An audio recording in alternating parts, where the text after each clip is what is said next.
Right, now this will tell us. And that's pretty conclusive. Still going. Close. I think he's got it down. How strong is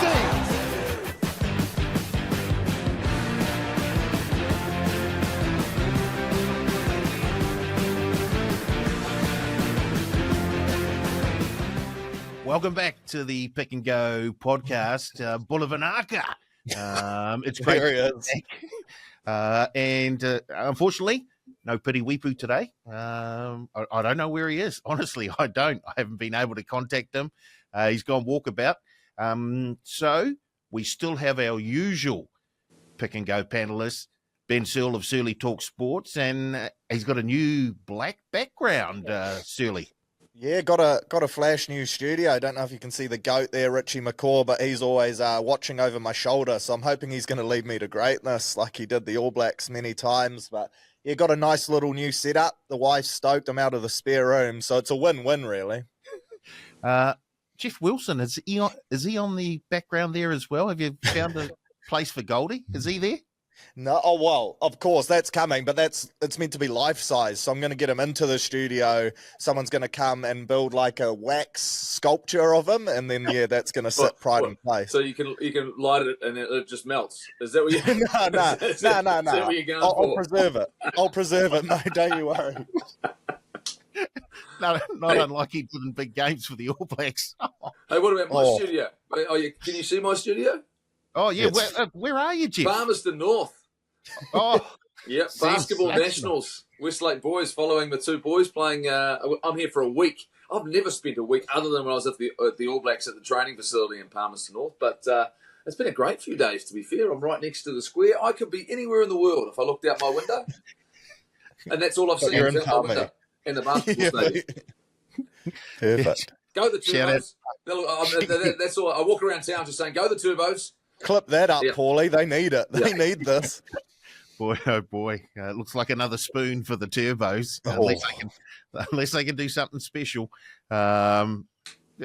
Just on the basketball, has that started, Jeff? Yep, been a couple of days in. We look as though it's going to be tough for Westlake, but this is the best of the best. Really good competition, to be fair. Both girls and boys going at it. High quality basketball. It's been really good fun, actually. Right, yeah. And that finishes, on the weekend? On the weekend, Saturday, it'll all finish up. So it's like I say, it's a full week. Town's going off.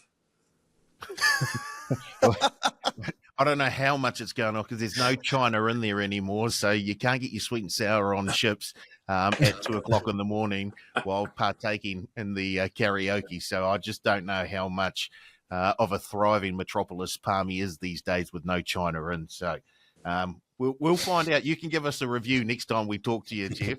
But let's get on to a wee bit of rugby.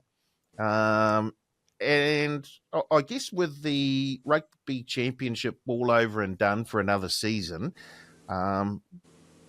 we look forward now to the Northern Tour. And if you have a look back on the NPC so far, can you give us a player who you think would be an absolute certainty to make that end-of-year Northern Tour? We'll go to you first, Jeff. Oh, bugger. You're going to go to me. All right. Okay. So how often does an NPC player make the end-of-year tour? Let's be honest. Yeah, I was going to say, absolute certainty. I think we've seen lately, no one is. No one's an absolute certainty. And generally, they've had, 32-man squads, 36-man squads. I think one guy who's more than likely going to make it is Peter Larkai.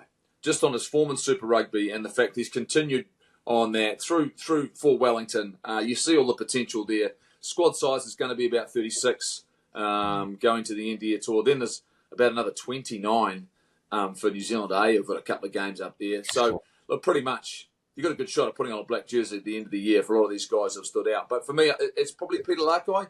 I mean, I could just throw one in there. Cam Roygaard's going to play half a game, and he'll probably go on the end of year tour, right?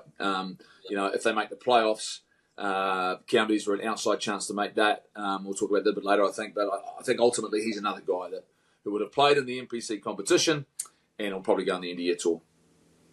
Searle, Cam Roygaard, Peter Larkai. Is there another name that you can throw into the mix who you think is If not a certain, I'm pretty sure he plays for North Harbour. If he's going to say anybody, Yeah. Oh, I would love to use my bias there to say Sean Stevenson, but I think that Shea Fihaki selection suggested that shooters even further down the pecking order. One person I'd like to see us take, and you could probably use it as an injury cover for Geordie, who's going to play or go on the tour and play at some stage, you'd like to think. But I think Imoni Narawa deserves another crack. His form at centre for Bay of Plenty's been really good. We know how lethal he is on the wing, and I still think he's got that X factor. So I'd like to see them take him. You could even chuck him under as injury cover and sneak him into the squad as that 37th player. But yeah, Lakai was my first selection, and then I would like to see Imoni or someone like that go. I'm not sure. Like, do we take guys like Harvey? I don't know, but Razor will. There's a few more names as well, Paulie. I mean, whether or not you're looking at a Finlay Christie playing his way back in. So whether or not they decide to go to someone who is going to be in New Zealand next year, TJ Perenara is heading offshore. So whether or not they bring Finlay, who's been really good for Tasman, he's been a huge part of them winning and the Ranfurly Shield, and their form this season has been really consistent. He had a little bit of a niggle when he was coming out of the All Blacks, and my understanding was that he wasn't sure whether or not he was going to get some work done and try and prepare for next year. But he's come back and played really, really well. So whether or not he plays it, there's a bolder from Tasman, and Timothy Tavatavanawa is an interesting one for me. Yeah. Like, he's been so good. He was really good for the Highlanders, been really good for Tasman. He's playing at centre, I think, a little bit as well. So I sort of look at that and go, yeah, he would be a genuine bolter. But if you went on form and you went on the strengths of his game and what he does really well, he would be dangerous on the edge of any backline. Yeah, you could chuck Etienne Nanai Satoro in there as well. Conversation. Yep. And I think you'll find like these guys will make that development team. It's just how much chop and changing between the two, because there's going to be 5 or 6 halfbacks over that side of the hemisphere, and they might end up taking a TJ and just having Finlay and Whakatava in this other team, and then instead of playing TJ, you bring those guys in. I'm not too sure how it's all going to work, but there's going to be opportunities. I'd love to see them roll the dice a little, but I think we've seen so far it's been pretty conservative. Tavatava Nawai, he sort of reminds me a little bit of Mark Talia. He's a very, very hard man to tackle, and he almost always busts out of that first tackle. So it will be very, very interesting to see just the mix that Razor and the team decide to go with. Is there a spot for someone like a Zahn Sullivan, or is because there's so much competition in the outside backs, it's unlikely he'll get a look in? Does he get a look in for the second 15? I think a lot of it will come down to the health of Ruben Love and Stephen Peter and where they are, and how the pecking order then gets pushed down in terms of going to that second team, and whether or not other players have to get called up. So the understanding is they should be back, but Peter Fitter's been out for a while now. It's sort of, I think he keeps re-aggravating his calf injury, and so we haven't seen him for Taranaki. He's got 3 weeks though. They'll name this team on Monday. But I think, Sullivan's certainly a guy of the future. I definitely prefer him at fullback rather than as a 10. If you watch the way that he plays, he's a bit of he's explosive, but I don't think he's as agile as I'd like for a first 5. And from the back, he's got a big boot. But look, you need your team to be playing well to promote your chances. So Auckland haven't done many favours, to be honest. The one interesting one is where they see Harry Plummer. Where they see, look, here's a guy who played a lot of his rugby at first 5 to start with, and then went to second 5 and actually became almost a better version of himself, the way that he played the game, way more accurate, less touches, but vast experience. The All Blacks see really real value in him. So when they expand the squad, do they go to yourself, if Stephen Pettifett is not available, I think is that when Harry Plummer becomes part of that 36-man squad, just as that cover that they're looking for. But he's not an out-and-out 10, really. He's sort of he was there by injury. I suppose it was an injury-forced play for the Blues this year. So I'm not sure where he sits right now. So speaking of the 10, Juicy, so where do we go? Obviously, it's Bodie and D-Mac for the All Blacks with maybe a bit of cover from Plummer. But then for the next guys off, who do we have to jump into that 10 jersey and take part in that sort of in that second 15? Searle, how deep do you have to go? Is Aaron Cruden available? I rate Cam Miller. I think he's got a lot of potential. Someone like Sam Gilbert, who can play 12 and 10, pretty similar to that Harry Plummer mould. I like those two young lads from Otago. I wish Tane Edmed or Tane was a Kiwi, because, geez, I'd be picking him right now with his form for North Harbour. Apart from that, when you look at Plummer, Petafeta, those are the guys that will probably play 10 for that 15. It's just whether Petafeta is healthy. Josh Jacob, he goes well as well.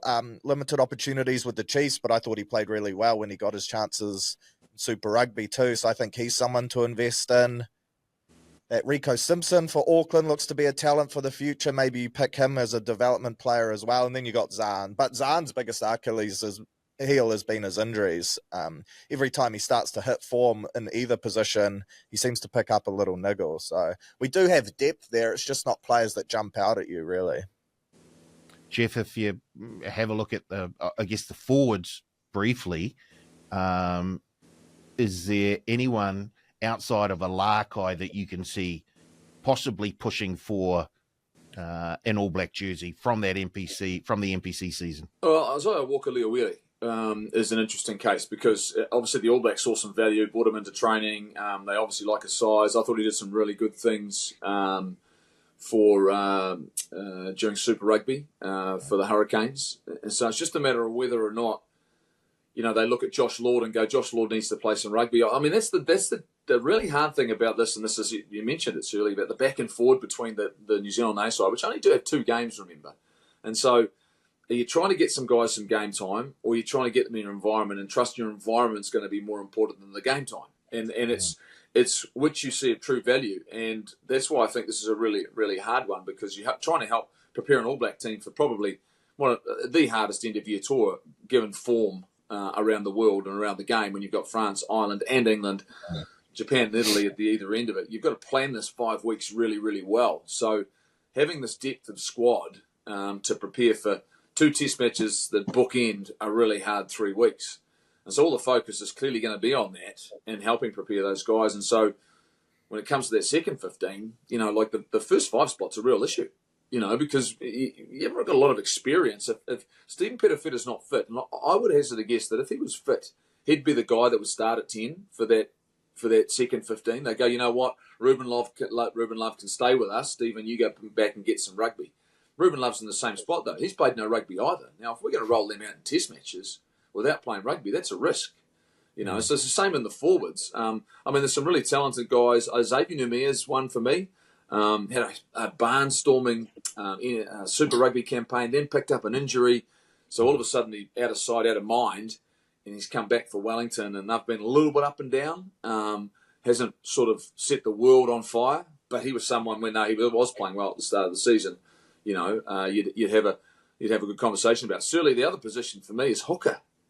Like if Samasoni Tokiaho's not fit, are we probably are we Ricky Riccatelli and Kurt Eklund? They're probably the 2 at the moment around the country that you're going.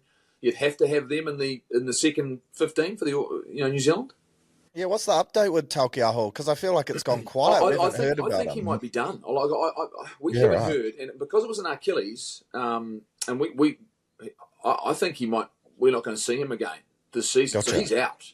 Yeah, right. So if he's not part of the conversation, like you say, normally you hear something, right? We've heard nothing if there's been a recovery. So I think they might be going, you know what, you recover for next year. We'll get by with what we've got. But to be honest with you, I wouldn't be unhappy with those 2 older guys just to get through a couple of games. No, what about the young fella from Canterbury, the hooker from down there who... George Bell. He'll be in the mix for sure. I think they'll take the 3 hookers that they have at the moment, and then for the development, like Jeff said, I think it'll be Eklund and Riccatelli. And both of them, you could push them into that All Blacks squad and they would still do a job. They nail their core roles, that's for sure. It's just, is there a young guy that you can inject into there just to give a bit of experience? Righty-ho. Let's have a look at the All Blacks and how they went in that test against the Wallabies. I was on a cruise ship in the middle of the Pacific Ocean, and you better have Sky. But yeah, you needed a VPN. One of the guys got it up on his phone while we were at dinner, and so we watched the second half on a phone on a table in the restaurant. So we did our best. Don't tell me on mute. Obviously on mute. Yeah, thanks very much. Appreciate it. It wasn't up very loud, but but I'm going to lean on you two to just take us through just how the All Blacks went and any sort of, I guess, any trends you picked up from that performance against the Wallabies. And it turned out to be a very, very good one by the All Blacks from the final score, Jeff. Shirley, you go first because I'm interested to hear what you think. I think we've seen an improvement from the Wallabies over the last couple games, so I wanted to give them their credit. I think the most pleasing thing for me, though, was the way that we played not so much the second half, but that 21 unanswered points. I think we ticked a bit of a box there. We had a disallowed try as well, so it could have been a bit more. I thought our start was pretty patchy, but once we got into our work and got into a rhythm, I enjoyed the way we played more when we played. Less contestable kicks, although there were a couple there that still just baffle me. We're in their half, and it's like an attacking bomb, but our players get nowhere near it. There are a couple occasions there too where no one was chasing the ball as well. You're just giving the ball away, and we got so many strike weapons. I think the most pleasing thing for me was our strike weapons stood up. So your Caleb Clarks, your Will Jordans, I thought they were exceptional. And then Wallace Satiti continues to just go on in leaps and bounds. I saw Liga supposedly fishing around. We need to lock him up for 10 years straight away, because if you lose him, then that's a massive blow. It was a decent performance. We're still not at 100%, but the scoreline looked a lot better than the week before. And I think our second half was improved. I thought Damian McKenzie off the bench was a nice little injection too. So I think we're starting to find that balance a bit more. And we'll get there, but this Northern tour is going to be really interesting. Will Jordan was a fantastic result for punters who backed him to be first try scorer. So a lot of happy punters straight off the bat in that test, Jeff. But your thoughts on how it transpired? Look, this was a significant shift for the All Blacks because the decision to play Beauden Barrett at 10 was always going to be the one that I think was going to define this test match, because he is a different player to Damian McKenzie. And I think what you've found now is I've got a sense for the big three games, if the same combination of players are fit and healthy, I think it'll go that way where Damian will be on the bench and Beauden Barrett will start at 10. And for a number of reasons. I think ownership of the game plan. I think we've seen a shift in terms of the coaches have started listening to the players, have started listening to the guys who have been there and done that, and we're getting a better balance about how we should play and the willingness to play. And by playing Will Jordan at fullback, you have to play. There's no point having a kicking strategy if you've got the world's best attacking fullback with ball in hand and you're not prepared to keep the ball in hand. So to your point, Searle, we did that. We were prepared to play multiple phases inside our own half to try and create opportunities. And then what we did have is we had players who were able to finish. Now, we had a couple of really special plays, one from Wallace Satiti, which created a try for Sevu Reece, and individual brilliance from Will Jordan in terms of footwork. And then what we got to a point was we got a little bit unstructured, and then you hit a short ball or Caleb Clark, and all of a sudden we've got guys who are in great form. So the great positive thing for me is I think what we discovered was, guys who understand their role. And for Beauden Barrett, I think he took the game maybe he took the game personally, is the fact that I just want to prove a point here that I can manage a team. I can run a team. You almost didn't notice he was playing. But the team played a lot more, I think, I thought more dangerous because of it. So all the pieces of the puzzle, some real standouts. Cody Taylor had a fantastic Rugby Championships, had a great 2024. Tupavai has been brilliant. Absolutely brilliant. So all of a sudden, areas that we may have been concerned, not concerned. Cortez Ratana should have started this test match. TJ Perenara, fantastic career as an All Black. If he goes on the end-of-year tour, understand why. I prefer if he didn't, if Cam Roigard is fit. But I think all of the pieces of the puzzle, a lot of the pieces of the puzzle started to stand out. There's just some key positions. when they get Ardie Savea playing at 7, when they move on from that, it might be this year, it might be next year. Satiti will end at 8. Our biggest question mark is 6. It's still 6 because Satiti can play like that regardless. Whether he's got 6 or 8 on. I mean, that's just defining his role a little bit better. If you said to me next year, Shannon Frizzell was blindside and they got him back from Japan, and Wallace Satiti is at number 8 and Ardie Savea is at 7, and Ardie is playing more like a 7 than ever, I'd be really happy with that back row. You add the locks, Barrett, Tuipulotu if he can stay healthy, Sam Derry, areas we thought were a bit concerned, we're trending in the right direction. How good does Tamaiti Williams look? Yeah. Pasilio Tossi is a big man. I really like to see him get more opportunity. So the future's bright, but to your point, we're getting there. It's just a matter of when we get there, and if we've got, I think, the collective buy-in of the group, and they start to gel a little bit more. But I think we saw a snapshot. I'll give it context, though. It's the number 10 team in the world we're playing. Australia, I'm sorry, Searle aren't very good. They were better than they've been, but they won one game in the Rugby Championship in the last minutes against Argentina in the rain. They really should have gone 0-6 in this competition. Got walloped by the Springboks, conceded 67, and we pretty much, were in control in Wellington, went to sleep for second half in Sydney. But I'm encouraged. Let me put this, I'm encouraged. Not convinced, encouraged. Okay, if we have a look at the Rugby Championship as a whole, how do you rate the All Blacks' performance in that Rugby Championship? The fact that they finished second, a distant second behind the Springboks. They 3-3. So Searle, the All Blacks, what sort of grade do you give them?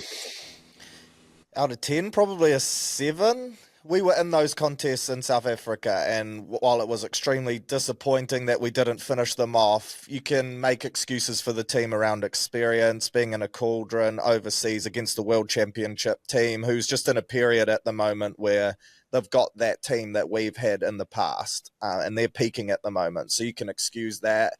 The loss to Argentina at home makes it a little bit tougher, and then that second half in Sydney makes it hard as well. So if we'd won both of those games, I'd be more tempted to go to an 8. But I think, 6.5, 7 is where I'm at, because there's still a lot of room for improvement. But like Jeff said, that last game, we saw some signs there, putting teams under fatigue, just holding on to the ball and then letting your X-factor players tear tired defences to shreds. That's what we need to do. So I think we've found a direction moving forward.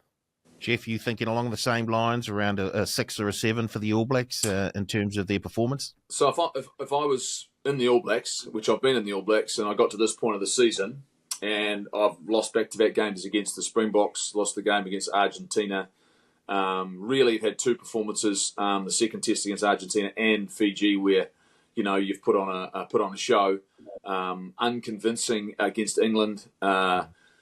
Had difficulties and challenges in the last 20 minutes. I think it's more like if I'm in that group and I'm judging myself and I'm one of those players, and our potential, I'm probably saying it's a 5.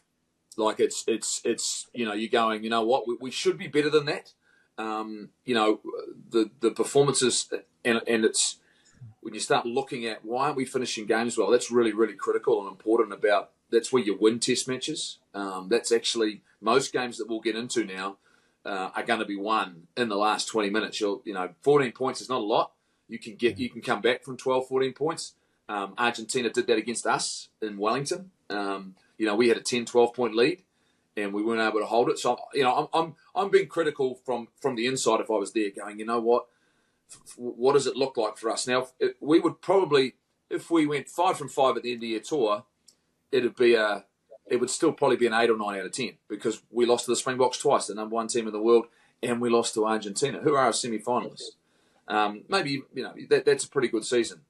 If we win 3 out of the 5, maybe 4, you're probably talking about a 7 or 8 for me, So that's where I'm coming from. I like to leave room for improvement, and I think if you're inside that group, you'll go, what? We dropped a game, we didn't win the Rugby Championship, and we lost the Freedom Cup. So we've given away, there's a couple of titles there.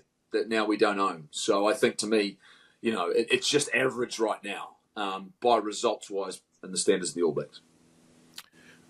Right. There's been a bit of talk about, and I've heard Justin Marshall bring this up. I've heard a few guys at work bring this up. And you mentioned Shannon Frizzell, if he comes back from Japan, and does he slot back into the All Blacks?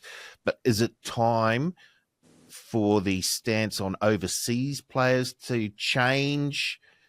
Surely, so we've got the likes of Richie Mo'unga still available for the All Blacks, or do we have to lock this down to keep the domestic game strong?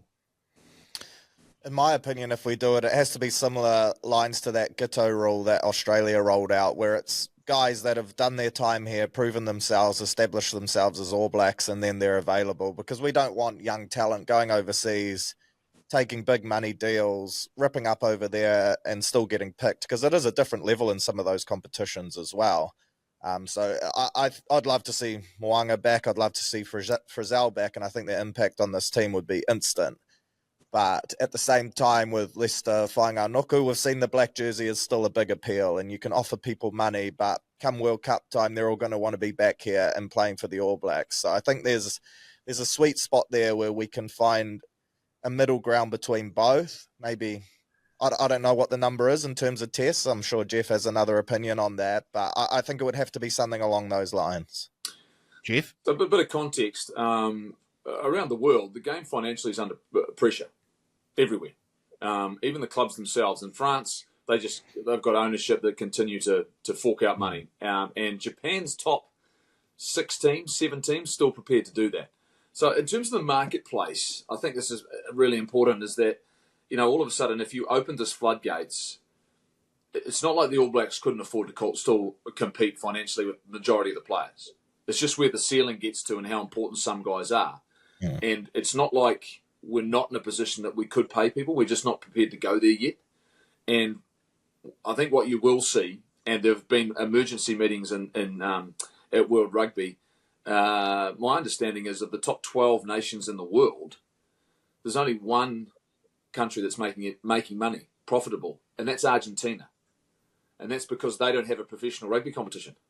So, they don't pay their players. It's amateur, and all their players play overseas. They come back together and they play for their country. No professional rugby players are allowed to play in their amateur comp. Right? So that's why their players are all overseas.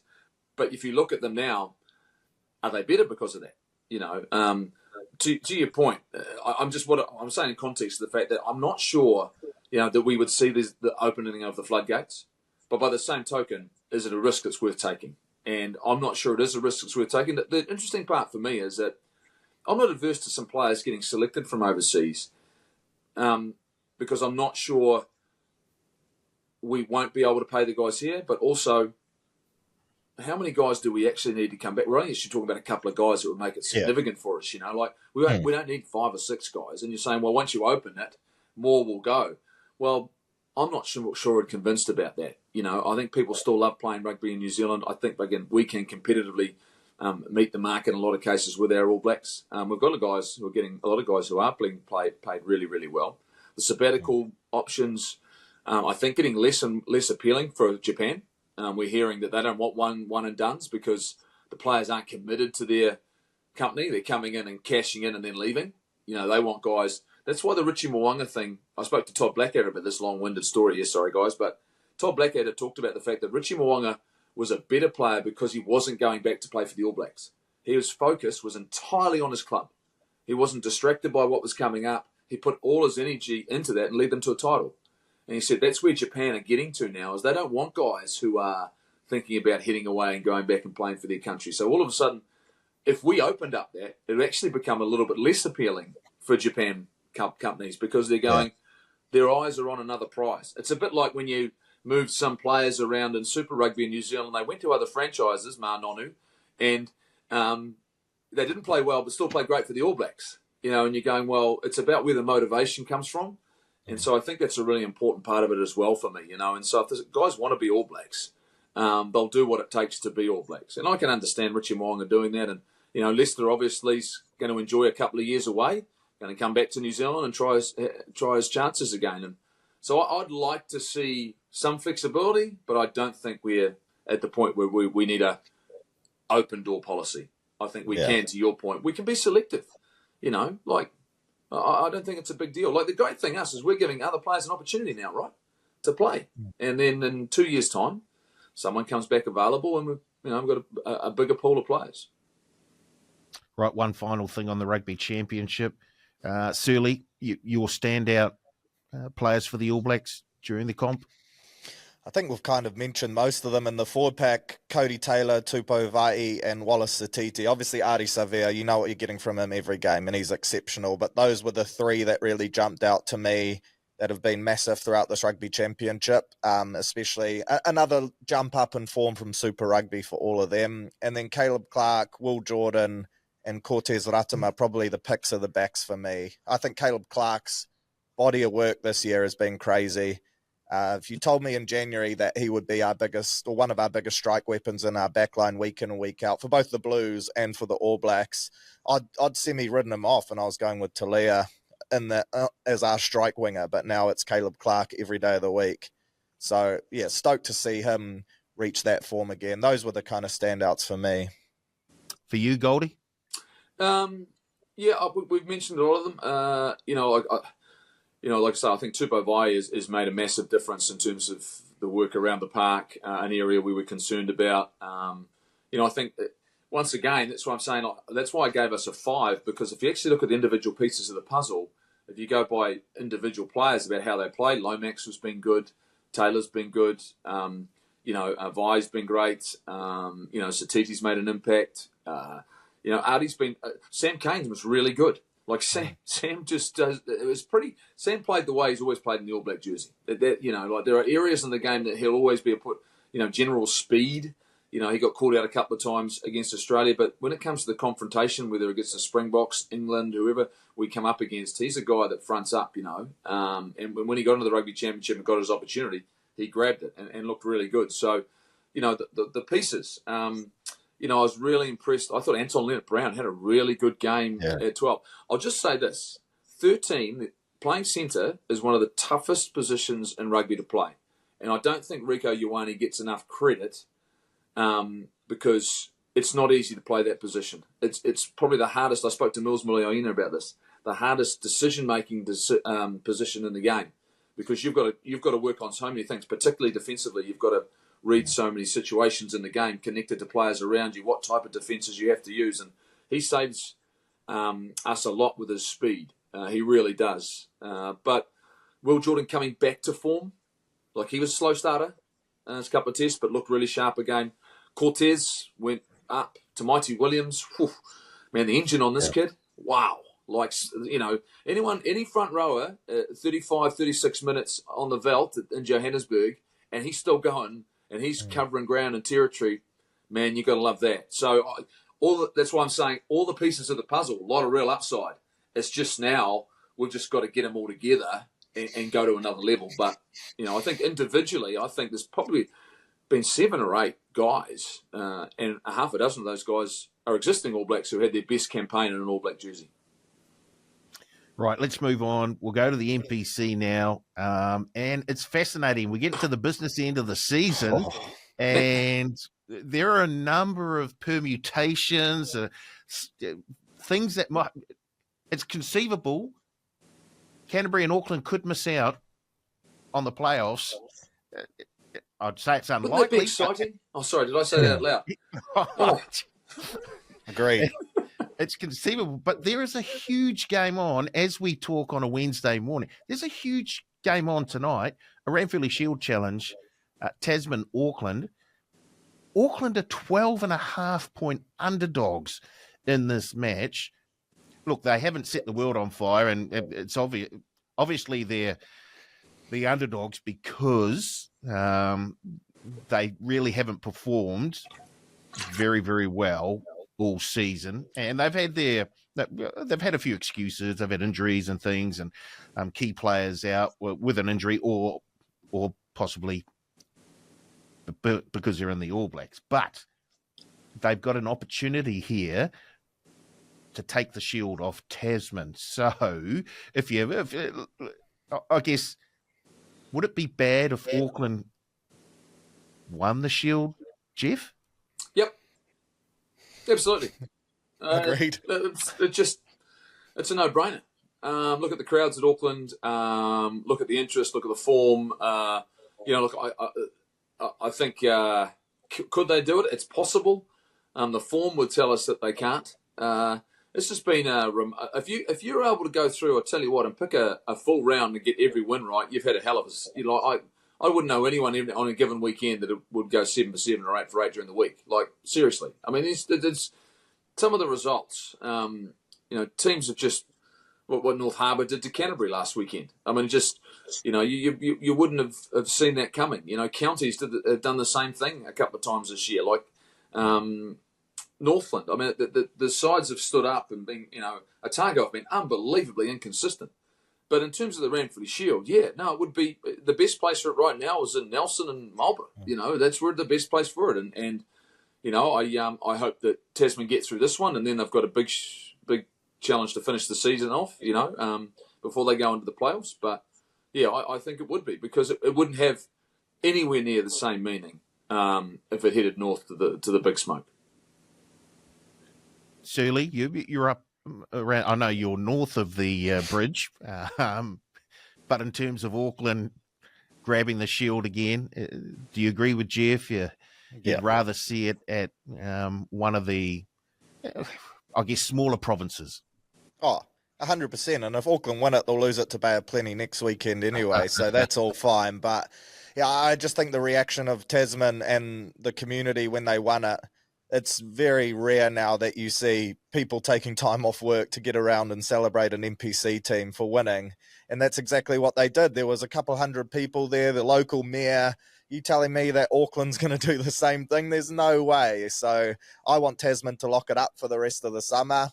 And if Auckland do win it, then I want Bay of Plenty to take it back, because I think there'll be similar scenes in Tauranga. If you look at these two teams on paper, this should only be one winner. And it's not Tasman. And that's how bad Auckland have been this year. I mean, Plummer back helps. But, Beard, Choate, Ioane Segner, Plummer's back. Hawiti Parapara's been good. Lamb, Ta'ili's a real talent at centre. You got Tangatau, Tito Harrison, Zahn Sullivan. I mean, seriously. I mean, with that squad, what in the world are you doing in the bottom half of this competition? I mean, I know they're talking about injuries, but I'm sorry. And I suppose this is where I get frustrated, is that in my expectation, the Super Rugby players should go out and dominate in NPC level. Like, you've got the advantage of, and yes, it's a long season. Yes, you've got to play a lot of games. Yes, but this is a Blues team that won a title. They've won a Super Rugby title. 10 of those guys are probably playing in that game. So, I don't know what are they paying? $4. Seriously, $4. I mean, you're trying to convince me to take the plus 12.5. Oh, here we go. I'm the same way. I mean, seriously, if you're not going down there and finding a way to be able to, you should be able to put pressure on them up front, without a doubt. And your physicality. I mean, what did I say the loose forwarders? Choate, Ioane, and Segner. Yeah, wow. This is no way that should be $4.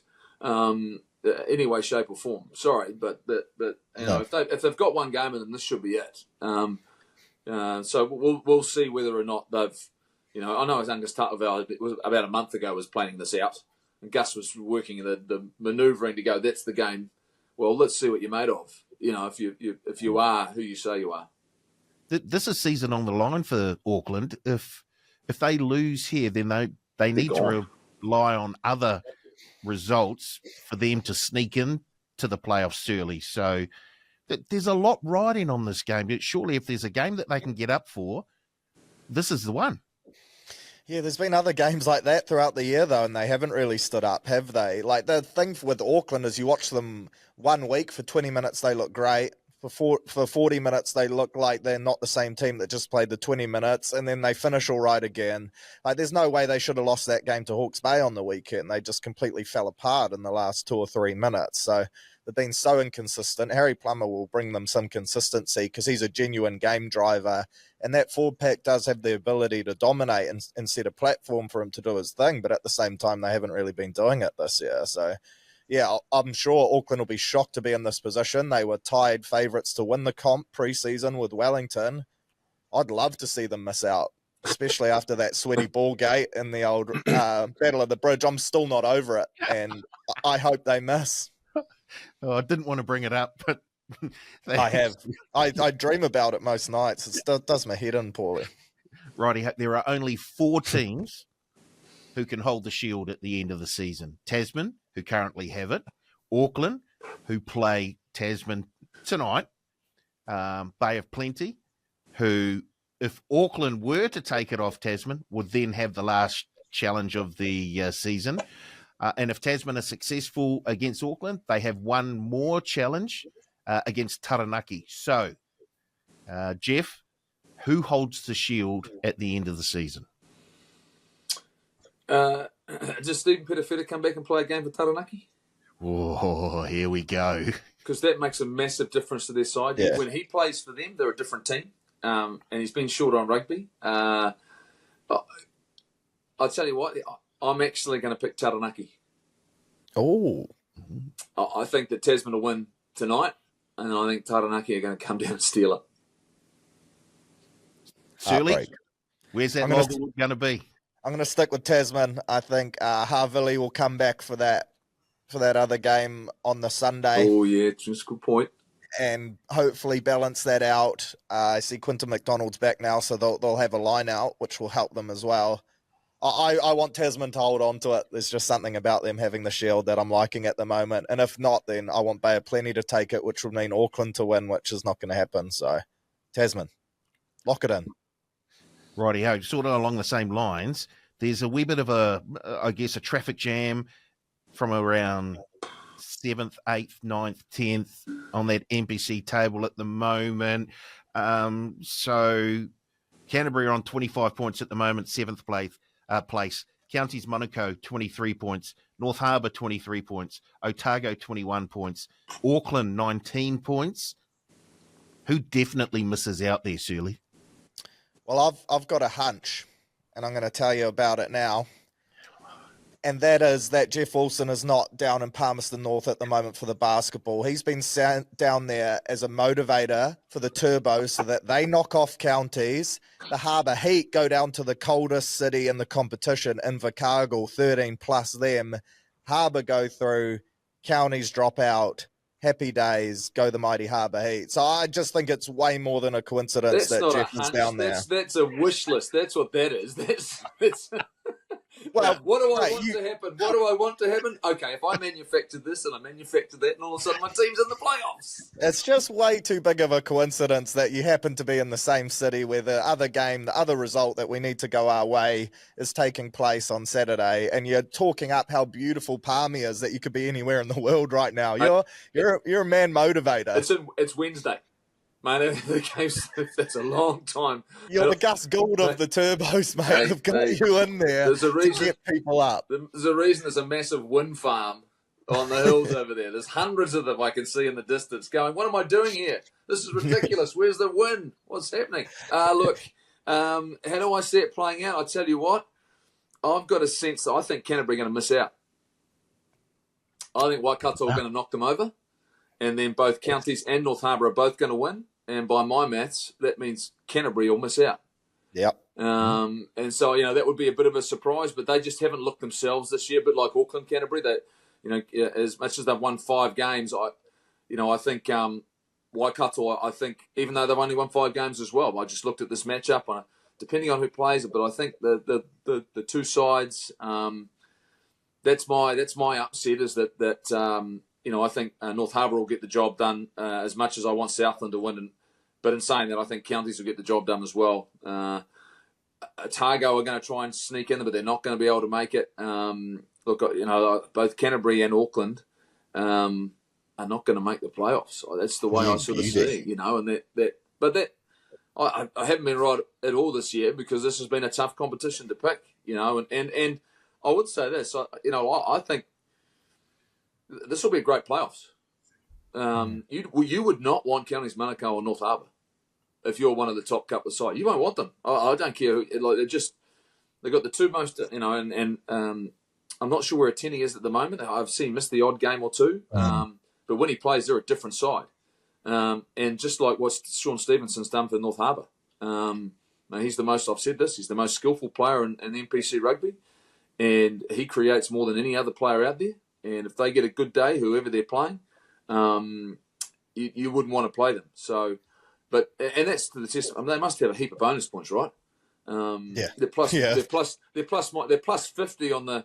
They've only won 3 games, but they're plus 50 on the plus minus. So yeah, we love a losing bonus point. We can score 4+ tries and lose within 7. Yeah. That's for 11 bonus points. Yeah. 11. Yeah, so that tells you they're a better team than where they sit right now. You know, well, no, that's not right because they are where they are. They're a better attacking team where they sit right now. But we'll see what happens. That's the way I see it playing out. So basically, it's chaos in Christchurch. Your Super Rugby side sucks and your NPC side sucks, is what you're saying, Jeff. The ultimate rebuilding year. There we go. Yep, they can't wait for that new stadium to come around fast enough.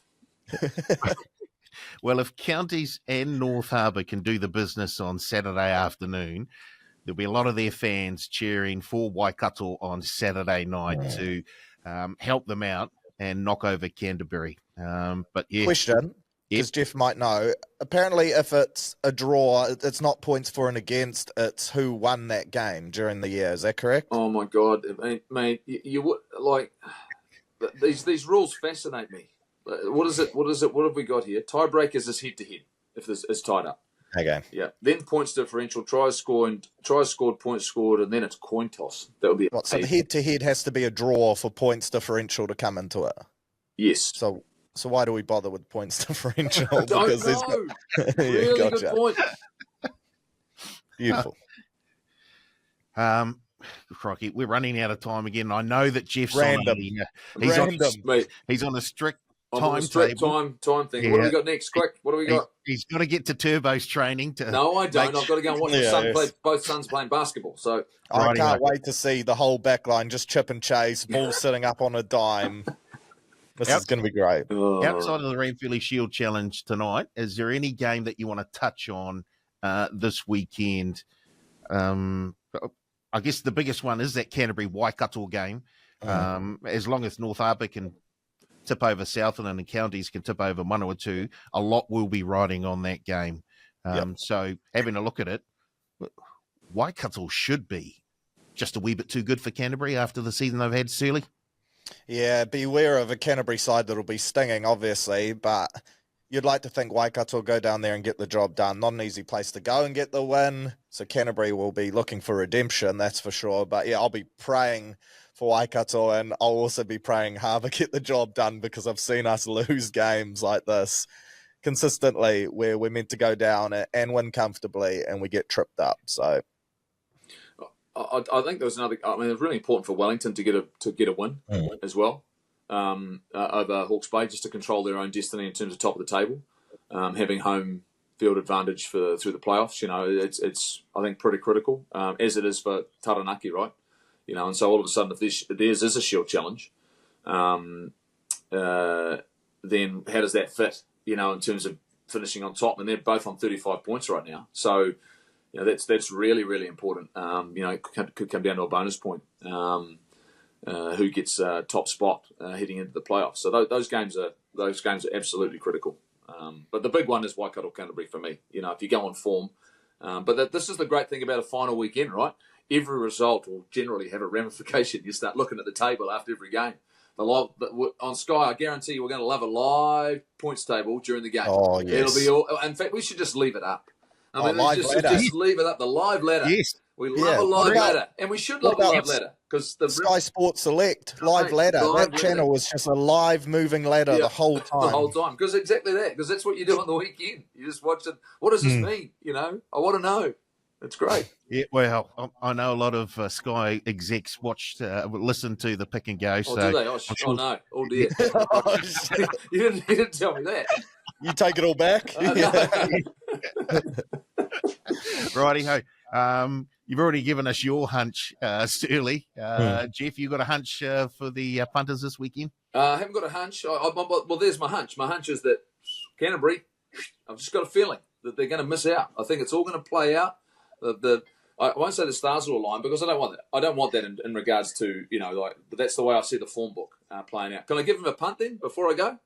Yeah. Yep. You've got $100 to spend, so I was no good tell us last where you're time. going. What did I do? Did I just take the All Blacks? I did. I took the 1 to 12 at Springboks, didn't I? And they were no good because we liked it. I've got this is a bonus back one as well because I'm taking 4 NPC teams. I think that's going on at the moment.